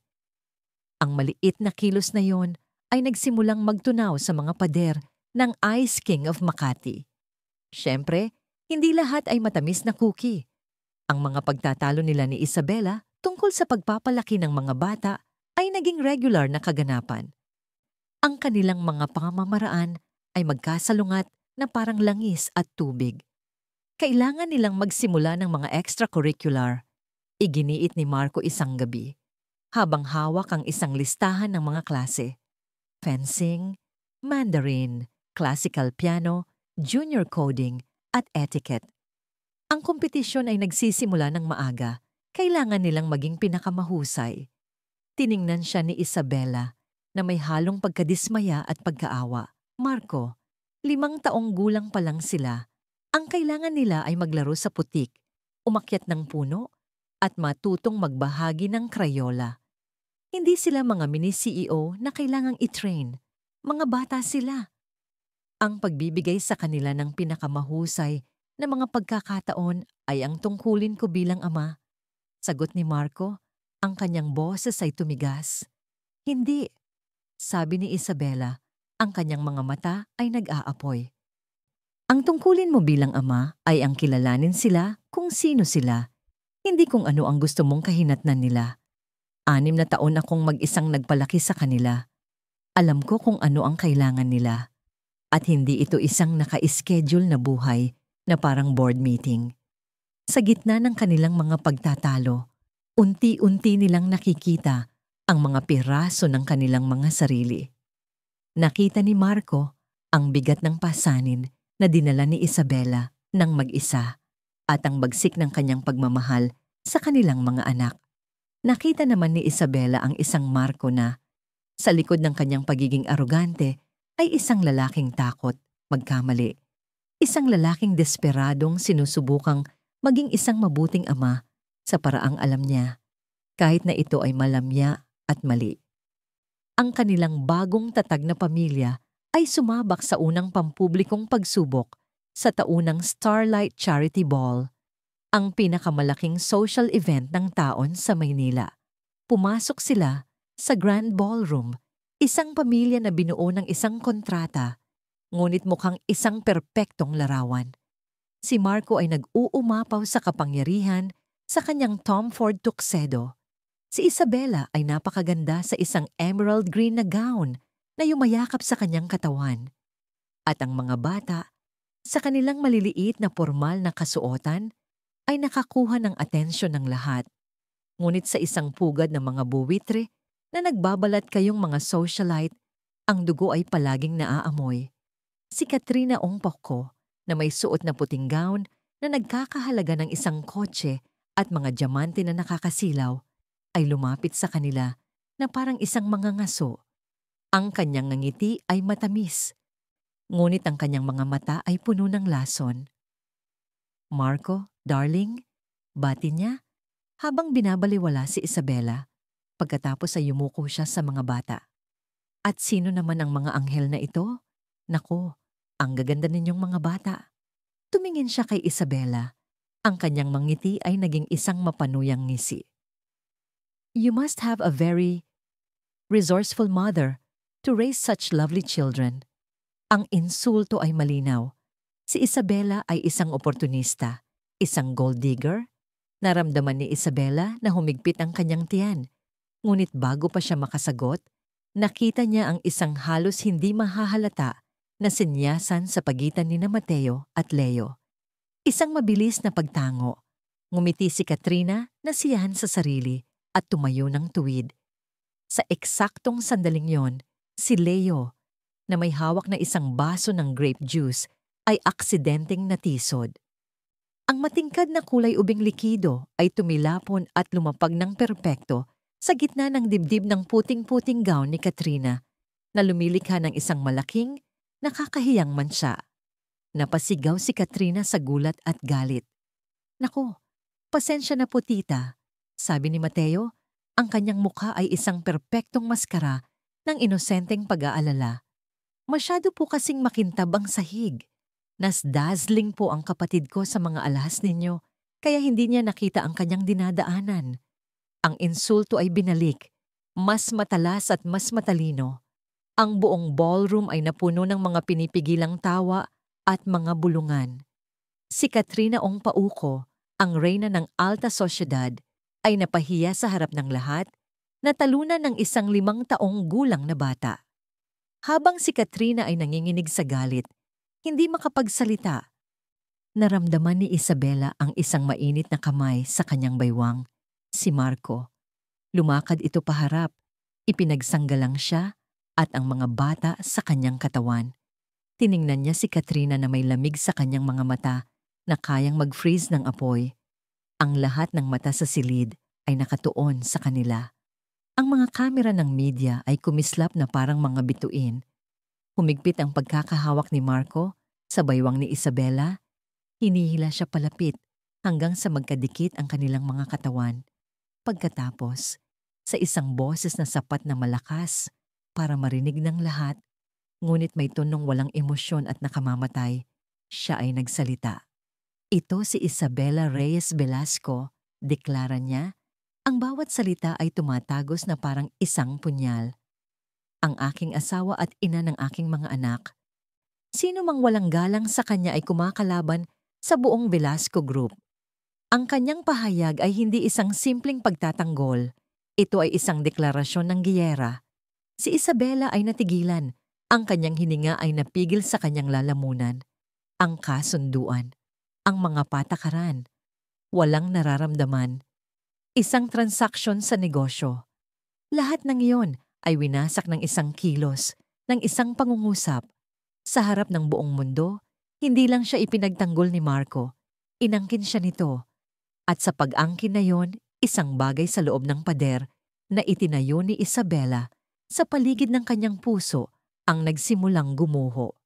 Ang deklarasyon ni Marco ay bumagsak sa Grand Ballroom ng Starlight Charity Ball na parang isang malakas na kulog sa isang gabing walang ulap. Ang bulungan ay biglang naging isang nakabibinging katahimikan. Bawat mata, bawat camera ay nakatutok sa kanila. Ang bagong pamilya Velasco na ngayon ay opisyal ng inihayag sa ilalim ng nagniningning na mga chandelier. Si Katrina Ong Pauco, na may mancha ng grape juice sa kanyang dibdib na parang isang iskarlatang titik ng pagkatalo, ay naging isang multo lamang sa eksena. Isang nota sa paanan ng kasaysayan na isinusulat mismo ni Marco. Ang init ng kamay ni Marco sa baywang ni Isabela ay higit pa sa isang simpleng paghawak. Ito ay isang pagangkin, isang pagmamarka ng teritoryo sa harap ng buong lipunan ng Maynila.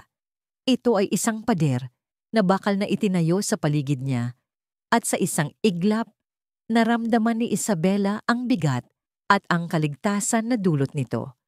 Ang kanilang kasunduan, ang malamig at business-like na kontrata, ay tila natunaw sa ilalim ng init ng sandaling iyon.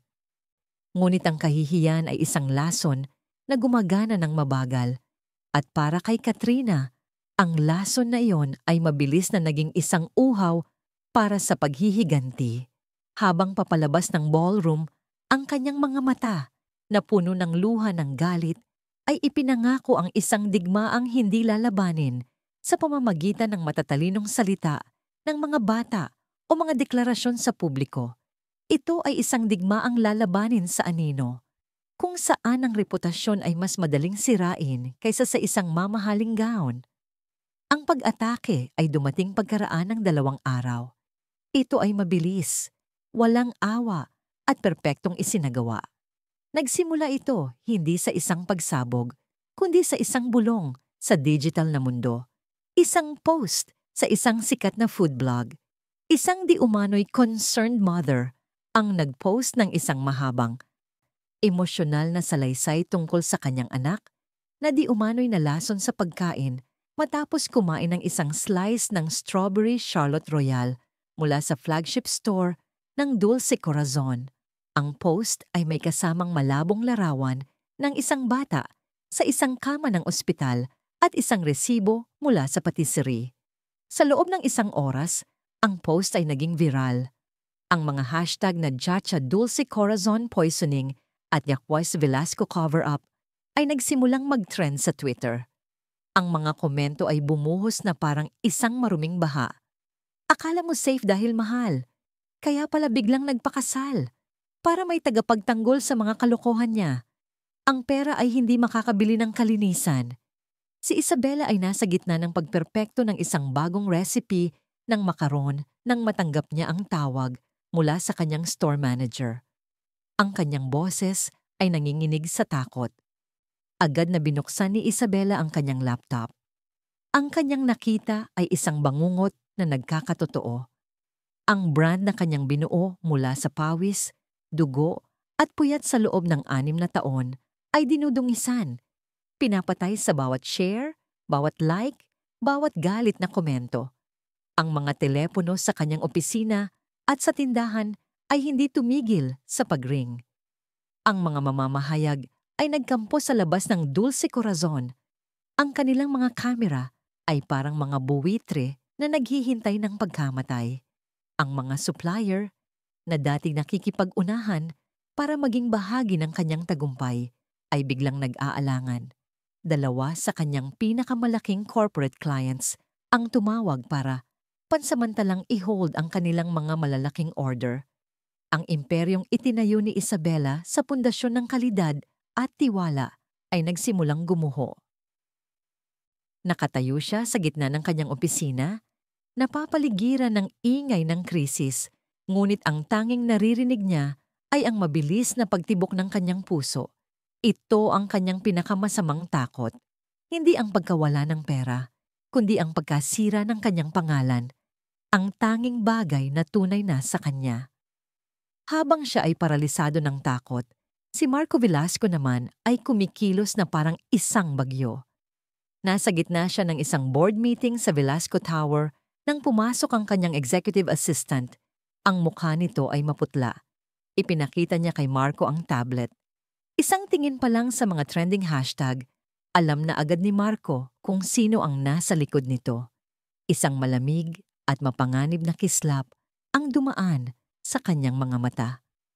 Walang salitang sinabi, tumayo siya. The meeting is over, anunsyo niya. Ang kanyang boses ay kalmado, ngunit may nakatagong panganib na nagpatigil sa lahat ng paghinga sa silid. Ang kanyang penthouse office ay agad na naging isang war room. Ang mga bintanang salamin na dating nagpapakita ng mapayapang tanawin ng Makati ay ngayon sumasalamin sa mga datos at impormasyon na mabilis na lumalabas sa maraming monitor na biglang binuhay.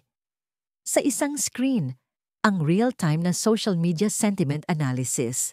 Sa isa pa, ang live feed mula sa mga news channel.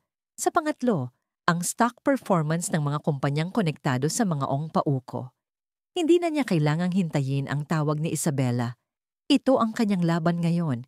Get me my entire executive crisis team on a conference call. Now, utos niya sa kanyang intercom. Ang kanyang boses ay matalas na parang isang patalim. Sa loob ng 5 minuto, ang pinakamahuhusay na isip sa Velasco Group ay nasa linya na. Ang pinuno ng legal department, ang henyo sa PR, ang pinuno ng corporate intelligence, at ang kanyang CFO. Ang mga utos ni Marco ay mabilis at walang paligoy. To PR, Draft a public statement. Acknowledge the accusation. State that we are launching an immediate and transparent internal investigation. Emphasize our unwavering commitment to quality. I want it released in 15 minutes. And by every ad space on major news sites and social platforms. I want our statement to be the only thing people see. To legal. I want a cease and desist letter sent to every blog and news outlet that reported the story without verification. Prepare a multi-million peso defamation lawsuit. Target the original blogger first. I want her life scrutinized. To intelligence, dito, ang kanyang boses ay lalong lumamig.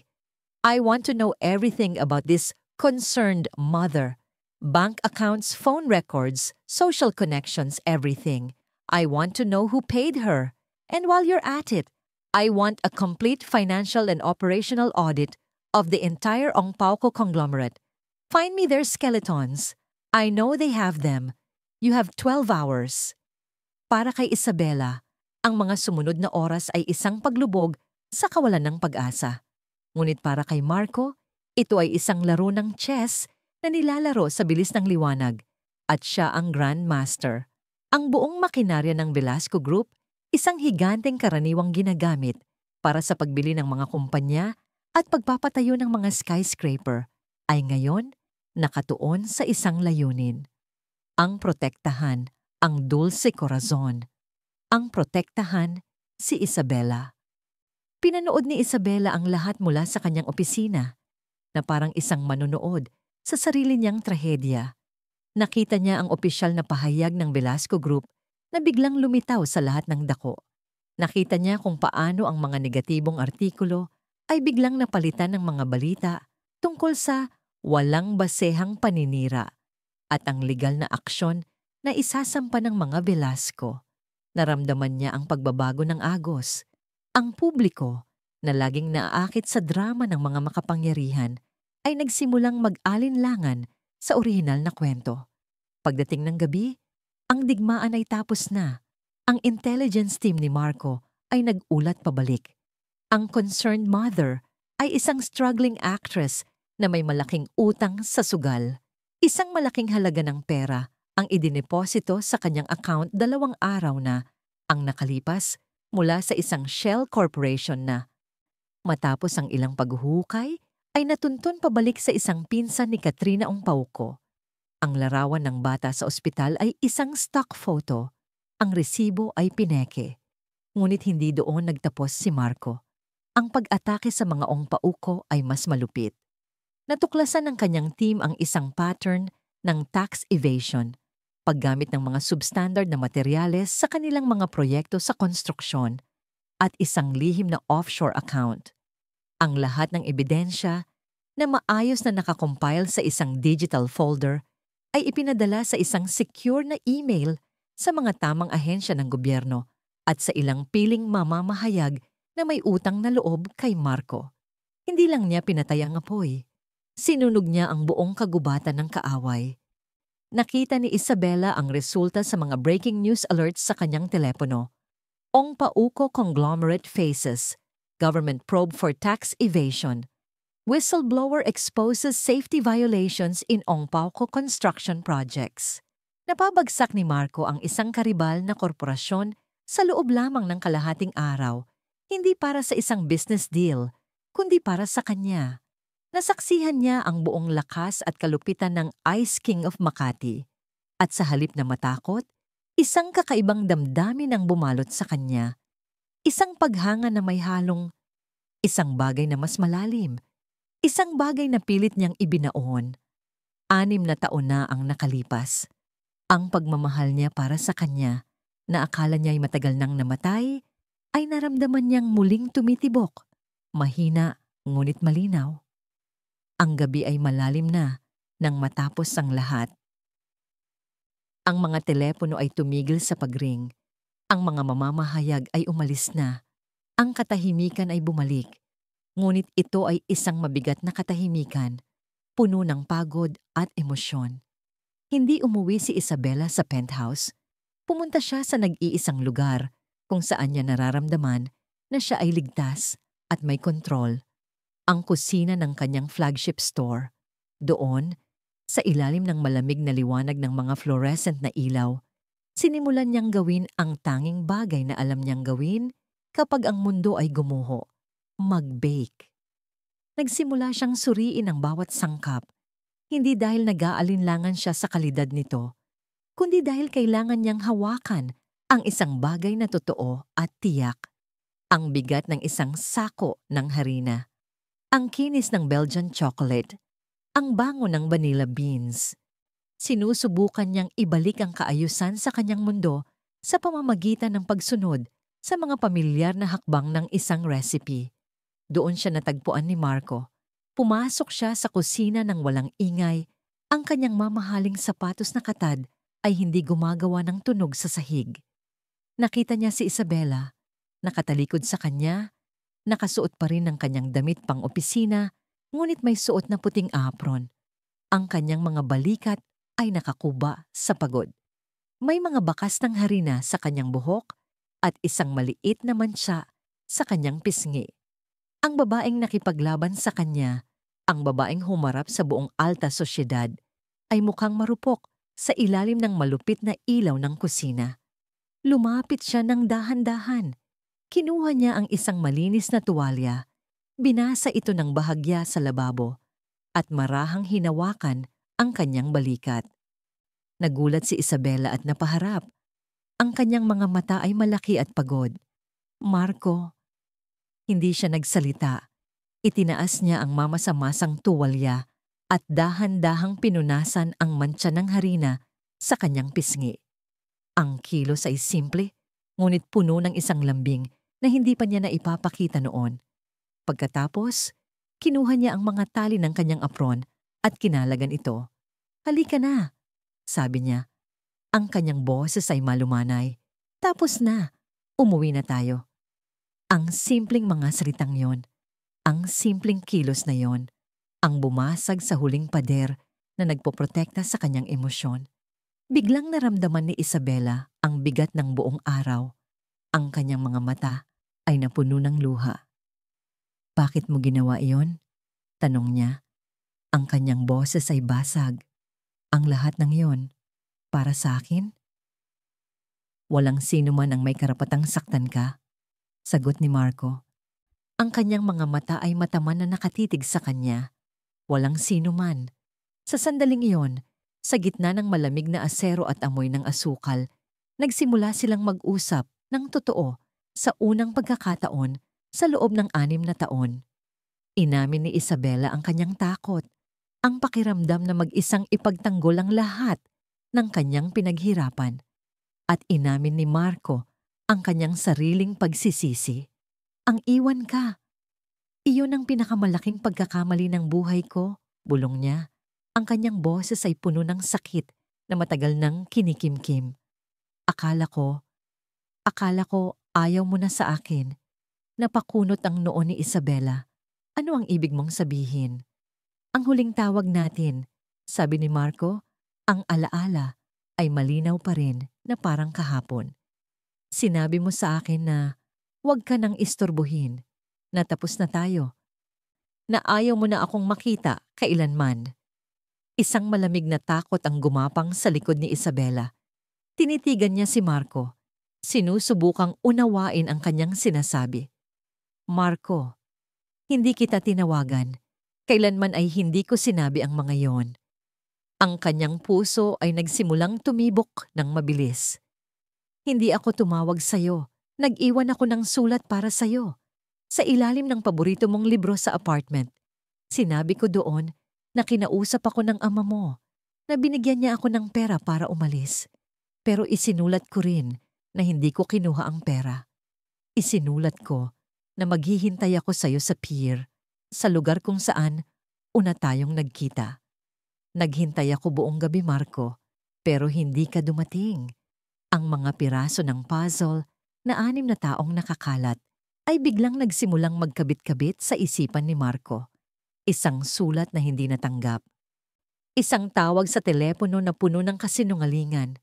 Isang taong may sapat na kapangyarihan para manipulahin silang dalawa. "Ang aking ama?" bulong ni Marco. Ang realisasyon ay tumama sa kanya na parang isang malakas na suntok sa sikmura. Ang galit na naramdaman niya para sa mga ongpauko ay walang-wala kumpara sa apoy na biglang nagliyab sa loob niya para sa sarili niyang ama. Tumingin siya kay Isabela at sa unang pagkakataon sa loob ng 6 na taon, nakita nila ang parehong sakit, parehong galit, at parehong pag-unawa sa mga mata ng isa't isa. Ang lahat ng hinanakit, ang lahat ng pader na naghihiwalay sa kanila ay gumuho sa harap ng isang mas malaking katotohanan. Hindi sila ang naghiwalay. Sila ay pinaghiwalay. Sa gitna ng nasirang tiwala at nasayang na panahon, isang bagong damdamin ang nabuo, isang alyansa. Inabot ni Marco ang kamay ni Isabela. Nag-alinlangan ito sandali bago dahan-dahang inilagay ang kanyang kamay sa ibabaw ng sa kanya. Ang kanilang mga daliri ay nagsalikop, hindi sa paraan ng mga magkasintahan na nagbabalikan, kundi sa paraan ng dalawang sundalong magkasamang haharap sa isang laban. Haharapin natin siya, sabi ni Marco. Ang kanyang boses ay matatag at puno ng isang bakal na determinasyon. Magkasama. Tumango si Isabela. Ang kanyang mga mata ay hindi na nagpapakita ng luha, kundi ng isang bagong apoy.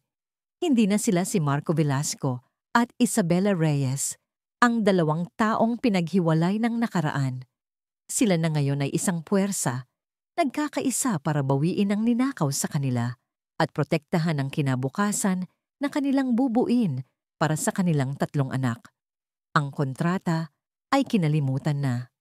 Isang bagong kasunduan na isinulat sa sakit at pinagtibay ng katotohanan ang nagsimula ng isulat. Ang daan patungo sa mansyon ng mga Velasco ay binalot ng isang mabigat na katahimikan, mas mabigat pa kaysa sa pinakagrabing board meeting na napuntahan ni Marco. Ang bawat pag-ikot ng gulong ng mamahaling Rolls-Royce sa aspaltadong daan ay tila isang martilyo na pumupukpok sa nakaraan. Sa kanyang tabi, si Isabela ay nakatingin sa labas ng bintana. Ang kanyang refleksyon ay isang maskara ng kalmadong determinasyon. Ngunit mahigpit na nakakapit ang kamay ni Marco sa kanya. Nararamdaman ang bahagyang panginginig na hindi niya maikubli. Hindi ito panginginig sa takot, kundi sa galit na matagal nang natutulog. Ang mansyon ay nakatayo sa tuktok ng isang burol sa Forbes Park, isang monumento ng lumang pera at walang kapantay na kapangyarihan. Ito ay isang mundo na malayo sa modernong salamin at bakal na penthouse ni Marco. Dito, ang hangin ay amoy ng pinakintab na kahoy na nara, antigong libro, at mga lihim na itinago ng mga henerasyon. Nang huminto ang sasakyan sa engranding pasukan, isang matandang mayordomo, si Mang Anselmo, na naglingkod sa pamilya bago pa man ipanganak si Marco, ang sumalubong sa kanila. Ang kanyang mga mata ay nanlaki ng bahagya nang makita si Isabela, isang multo mula sa nakaraan, ngunit ang profesionalismo ay mabilis na bumalik sa kanyang mukha. Yumuko siya. Sir Marco, Ma'am, Isabela, hinihintay na po kayo ni Don Ricardo sa kanyang aklatan. Ang bawat hakbang sa malawak na pasilyo na gawa sa marmol ay isang paglalakbay pabalik sa panahon. Ang mga larawan ng mga ninuno ng Velasco ay nakatingin mula sa kanilang mga gintong kuwadro. Ang kanilang mga mata ay tila nang huhusga. Hinigpitan ni Marco ang hawak niya sa kamay ni Isabela, isang tahimik na pangako na hindi na siya hahayaang harapin ang mundong ito ng mag-isa. Ang pinto ng aklatan, na gawa sa solidong mahogany, ay bumukas ng walang tunog.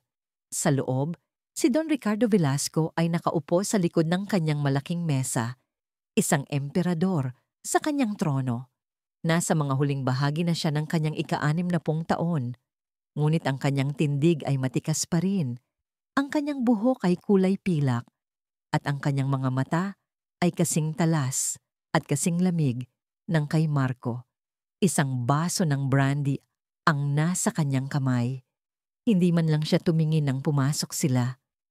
Marco, sabi niya, Ang kanyang boses ay malalim at makapangyarihan na sanay magbigay ng mga utos na nagpapatakbo ng isang imperyo.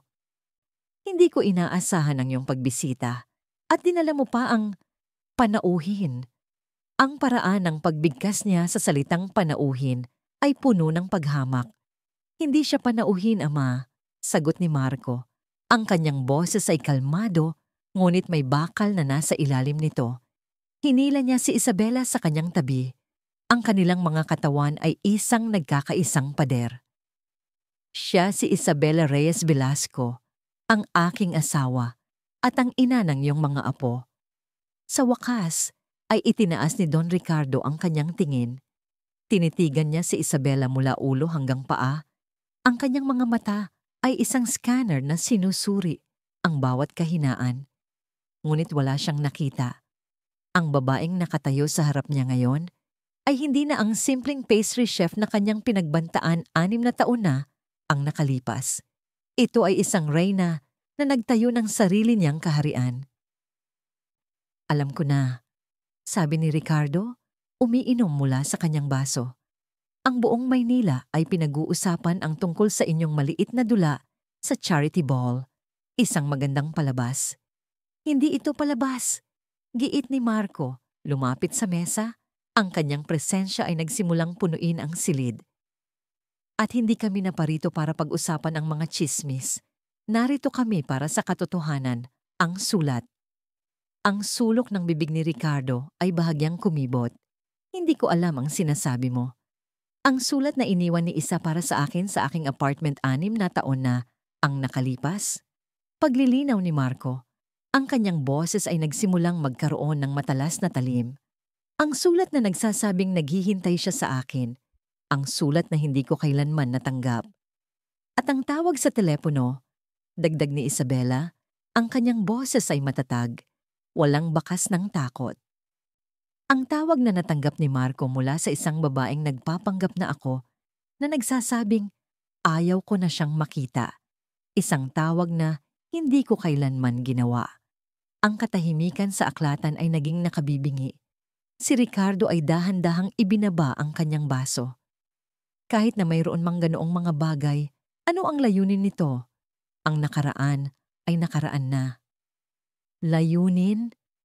Isang mapait na tawa ang kumawala kay Marco. Ama, tinuruan mo ako na ang bawat desisyon sa negosyo ay dapat nakalkulado. Na ang bawat galaw ay dapat para sa ikabubuti ng Velasco Group. Sabihin mo sa akin, anong ikabubuti ang nakuha mo sa pagsira sa buhay ko? Sa pagtatago sa akin ng aking sariling mga anak sa loob ng 5 taon? Ginawa ko yon para protektahan ka. Sa wakas ay sumabog si Ricardo. Tumayo mula sa kanyang upuan. Ang kanyang awtoridad ay bumuhos na parang isang alon. Ang babaeng iyan ay isang distraksyon. Isang walang pangalan na panadera na hahadlang sa iyong pag-asenso. Kailangan mo ng isang asawa mula sa isang pamilyang kapantay natin, hindi isang ambisyosang babae na ang tanging maibibigay ay mga cake. Ang ambisyosang babae na yan ay nagtayo ng isang international brand mula sa wala. Sigaw pabalik ni Marco, ang kanyang kamao ay nakakuyom sa ibabaw ng mesa. Mas marami siyang nagawa sa loob ng 6 na taon gamit ang kanyang sariling mga kamay kaysa sa mga babaeng ipinipilit mong ipakasal sa akin. At higit sa lahat, binigyan niya ako ng 3 anak, mga anak na ninakaw mo sa akin. Ginawa ko kung ano ang nararapat para sa pangalan ng Velasco. Hindi. Ang sigaw ni Marco ay umalingaw-ngaw sa buong silid, nagpatigil sa lahat. Ang kanyang mga mata ay nagliliyab sa isang apoy na hindi pa nakikita ng kanyang ama.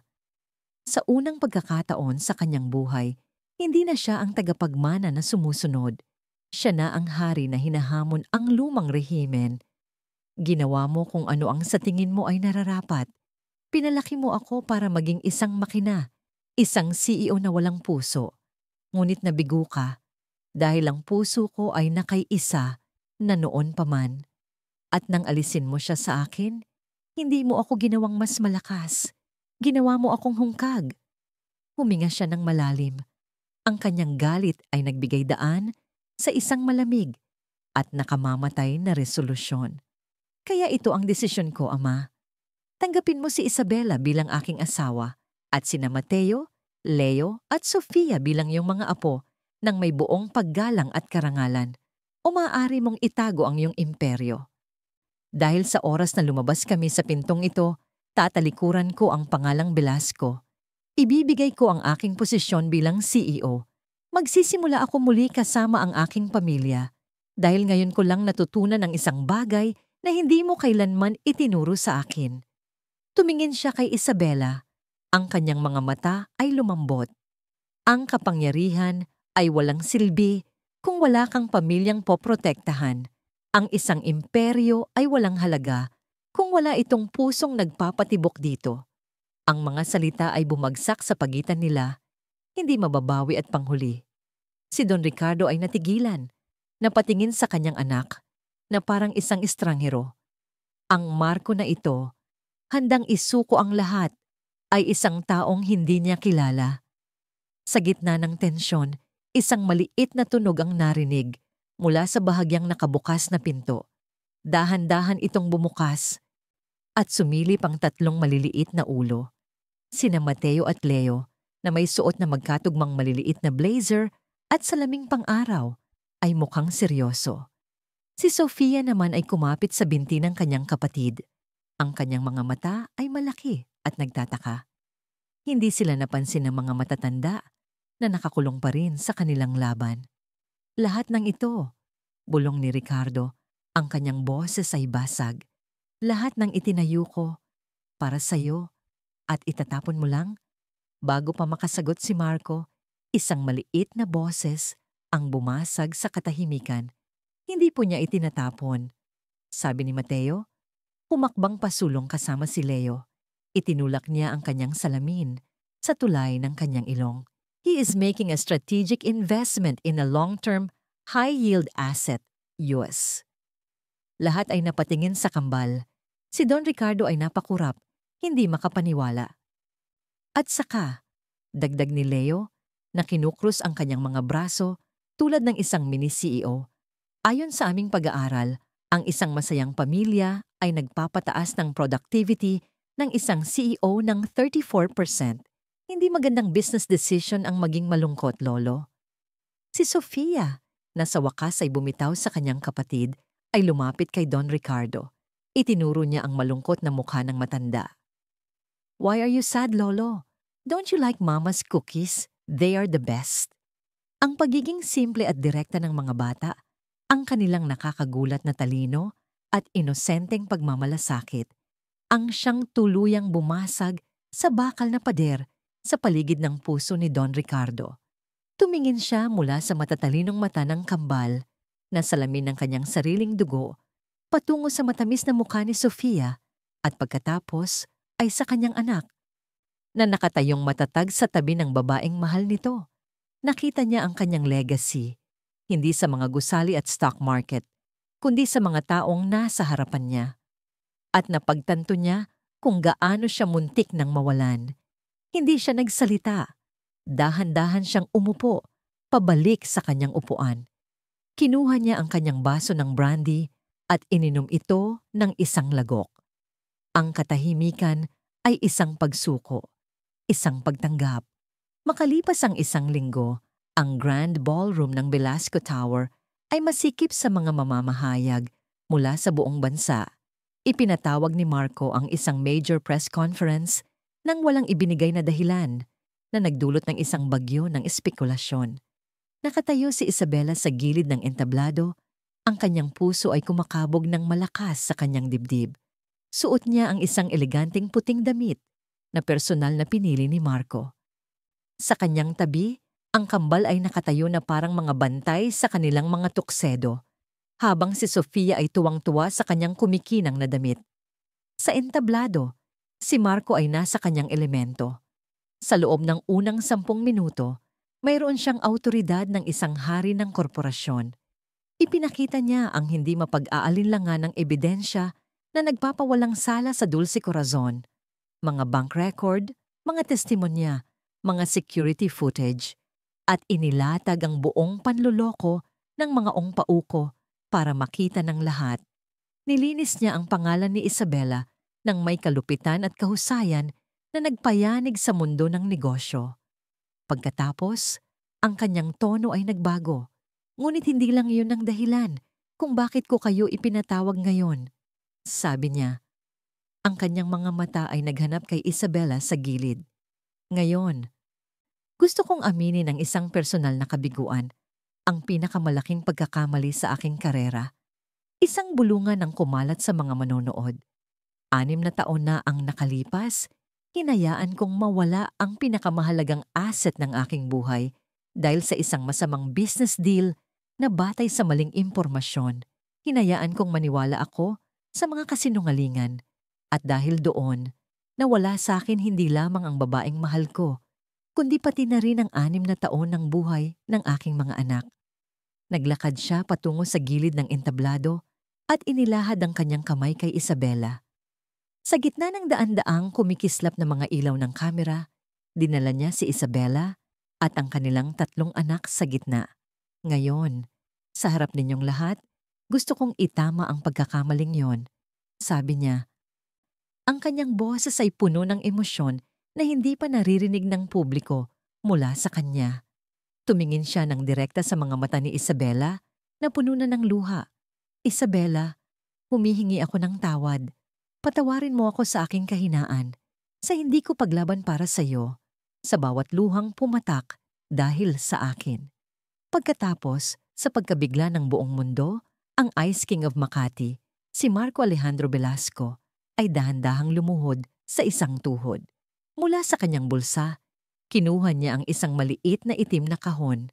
Binuksan niya ito, at sa loob ay isang singsing na may diamanteng, kasing liwanag ng isang bituin, perpektong pinutol. Isabela Reyes, sabi niya, ang kanyang boses ay nanginginig ngunit malinaw. 6 na taon na ang nakalipas na wala ka sa akin dahil sa isang kontrata sa negosyo. Ngayon, gusto kong gamitin ang buong buhay ko para pumirma ng isang bagong kontrata sa iyo, isang kontrata ng walang hanggang pag-ibig. Pakakasalan mo ba ako muli? Ngunit sa pagkakataong ito, totoo na.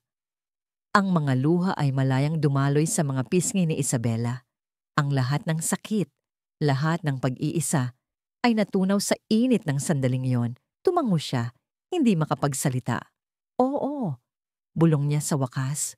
Oo, isinuot ni Marco ang singsing sa kanyang daliri. Tumayo siya at hinalikan siya sa gitna ng isang dumadagundong na palakpakan at isang bagyo ng mga flash.